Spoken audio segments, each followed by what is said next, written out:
Muhibi. Ya. Kalian kalau lewat lorong malam-malam tuh pasti mikir kemana-mana kan? Kayak ada yang ngikutin dari belakang. Pokoknya otomatis jalannya tuh jadi lebih cepat gitulah. Iya. Nah, gue pengen cerita tentang orang yang lewatin lorong rumah sakit malam-malam dan sendirian. Jadi kita sebut aja namanya tuh Fauzan. Fauzan ini umur 18 tahun dan harus jagain kakeknya di rumah sakit karena lagi opname. Lokasi rumah sakitnya ini tuh di Jakarta dan kejadiannya sekitar tahun 2017. Pokoknya di saat kakeknya dirawat tuh, om, tante, bahkan bapak ibunya Fauzan gak bisa jaga malam buat kakeknya. Jadinya terpaksa si Fauzan tuh yang harus jaga shift malam. Dan keluarganya gantian, jadi pagi ke sore. Hari pertama kakeknya opname, Fauzan bantuin keluarganya untuk ngurusin administrasi sampai kamar kakeknya nanti. Untungnya kakek tuh dapat kamar yang berdua dan kosong tuh sebelahnya si kakek. Jadi Fauzan kalau nginep tuh bisa tidur-tiduran di kasur sebelah. Dia sih mikirnya kayak gitu. Cuma malamnya pas keluarganya udah pada pulang, kasur sebelah kakek tuh keisi sama pasien nenek-nenek yang sakit keras gitu Muhibi. Ya. Sekitar jam 10 pas Fauzan mau nyoba tidur pun, kasur sebelah si nenek ini tuh berisik banget, batuk-batuk terus gitu Muhibi, gak berhenti-berhenti. Di situ Fauzan resah banget gak bisa tidur dan kakeknya ya juga jadi keganggu kan. Posisinya karena bingung banget, Fauzan akhirnya keluar lah. Dia mau nyari suster untuk nanya apa bisa pindah kamar karena kakeknya tuh gak bisa tidur. Oke, terus? Tapi pas Fauzan keluar kamar, satu lorong tuh kosong Muhibi. Bahkan dia lihat ke meja suster aja gak ada orang. Akhirnya dia berusaha tuh nyari-nyari suster. Dia jalan terus nyusurin lorong rumah sakit. Dan pas dia sampai ke depan lift, ya udah tuh si Fauzan mencet tombol turun ke bawah buat nyari suster. Karena si Fauzan kan posisinya di lantai 3, jadi liftnya kebuka dulu tuh di lantai 2. Oke.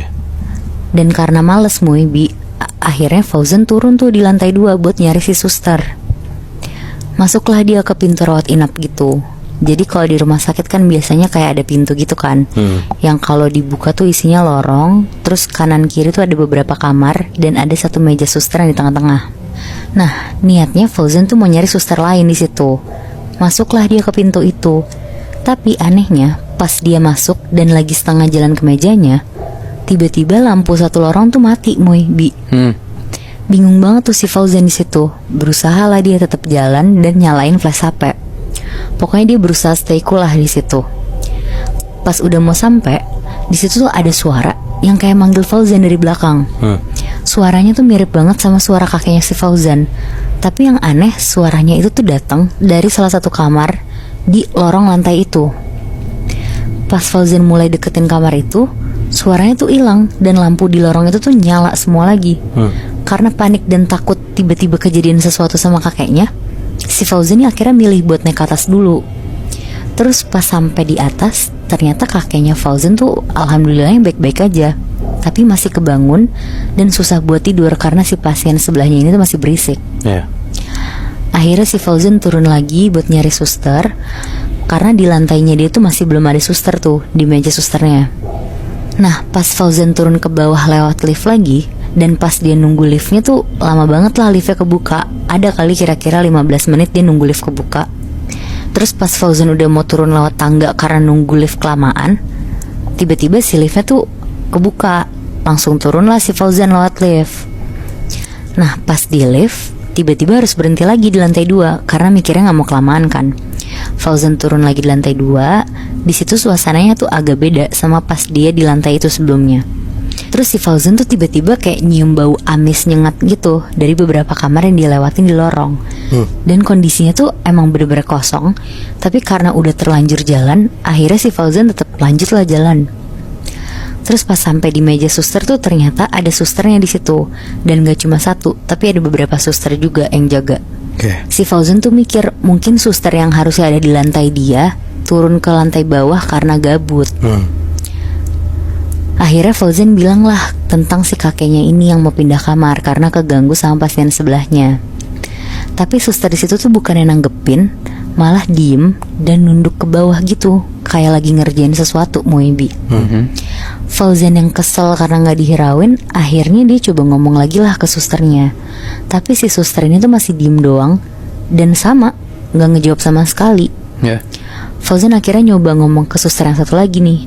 Suster yang ini tuh langsung jawab ke Fauzan, "Mari Pak, saya bantu." Di situ Fauzan akhirnya tenang tuh. Suster ini langsung ngajak Fauzan ke kamar kakeknya buat dibantu pindahin ke kamar yang lain.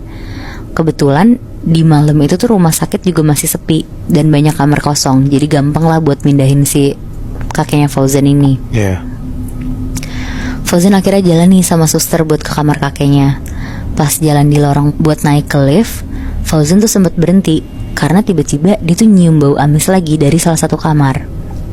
Si suster tuh tetap jalan aja santai kayak nggak ngerasain sesuatu. Pas si suster ini ngelewatin Fauzan, si Fauzan ini ngeliat Bi, kalau ternyata punggungnya si suster ini tuh bolong Wah anjir. dan kakinya tuh kayak nggak napak gitu. Fauzan yang kaget banget tuh nggak bisa ngapa-ngapain, akhirnya langsung lari lah di situ dia. Dan di sepanjang dia lari di lorong, dia tuh benar-benar kaget banget karena ngelihat di setiap kamar tuh ada sosok yang beda-beda di masing-masing kamar.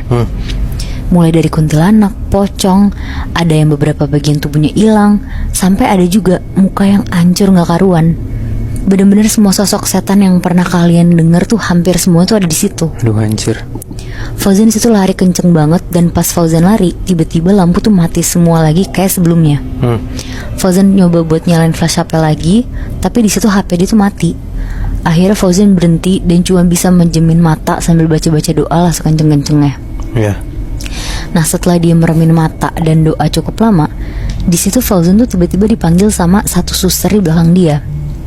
Fauzan yang masih ketakutan tuh nyoba buat mastiin lagi suster yang kali ini tuh beneran manusia atau bukan. Fauzan tuh sampai nanya banyak pertanyaan banget lah ke si suster ini.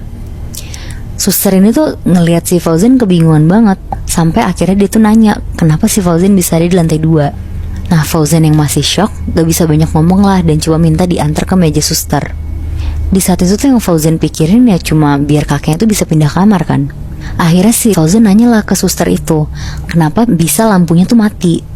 Nah si suster ini jawab, jadi yang padam tuh bukan cuma lampu doang, tapi juga listrik di rumah sakit. Makanya si suster tuh ngarahin Fauzan buat turun ke bawah tuh lewat tangga darurat. Akhirnya pas sampai di bawah, si suster tuh bilang dia tuh mau lanjut lagi ke lantai atas, jadi gak bisa nemenin Fauzan ke meja suster lantai bawah. Nah akhirnya sampai juga nih si Fauzan di lantai bawah. Pas dia buka pintu darurat buat masuk ke lantai dasarnya itu, si Fauzan ini bener-bener ngerasain kalau auranya tuh beda banget. Karena di lantai bawah tuh bener-bener rame dan suasananya tuh kayak selayaknya rumah sakit aja. Pokoknya dia tuh ngerasa beda banget deh sama lantai sebelumnya. Fauzan itu buru-buru langsung samperin meja suster di lantai itu. Dia langsung nanya itu kenapa lantai 2 tuh kok suasananya kosong banget, terus lampunya mati semua. Nah suster di lantai 1 itu tuh bingung, bahkan sampai nanya lah ke suster lain. Terus si Fauzan yang ikutan bingung tuh akhirnya nanya lagi ke susternya, kenapa lantai 2 bisa kayak gitu. Akhirnya si susternya tuh bilang kalau lantai 2 ini tuh sebenarnya gak ada Bi. Anjing. Di rumah sakit ini tuh emang tadinya ada lantai 2, tapi udah bertahun-tahun lantai ini tuh ditutup karena pernah ada kejadian bunuh diri massal di beberapa kamar yang ada di lantai itu. Anjing. Salah satu suster juga bilang kalau salah satu penyebab mereka bisa sampai bunuh diri itu karena emang kekuatan roh jahat yang ada di lantai itu tuh emang kuat banget. Wah anjir. Tapi yang bisa jadi pertanyaan itu tuh kenapa si Fauzan bisa sampai ke lantai 2 itu, padahal semua orang di rumah sakit yakin pintu itu tuh udah ditutup dari lama. Iya anjir, berarti kasaran dia tuh kayak disasarin atau masuk ke dunia lain dong Nat ya? Iya bener Muy. Kok bisa ya? Apa jangan-jangan dia masuk situ gara-gara yang tadi lu bilang Nat, ada pengaruh roh-roh jahat itu loh. Iya yang kuat banget itu kan pengaruhnya. Dari cerita lu berdua, yang gue tangkap ya Bi, Nat, semua tuh terjadi di saat kondisi yang gelap. Lo mikir gak? Apa ternyata dimanapun kita berada, dalam keadaan gelap dan gak ada cahaya sama sekali tuh sebenarnya di sebelah kita tuh ada setannya. Bisa jadi sih. Cuma bahkan lebih dari itu ya Muy. Kalau gue lagi di keadaan gelap, agak-agak parno sih. Kalau lu gitu juga gak?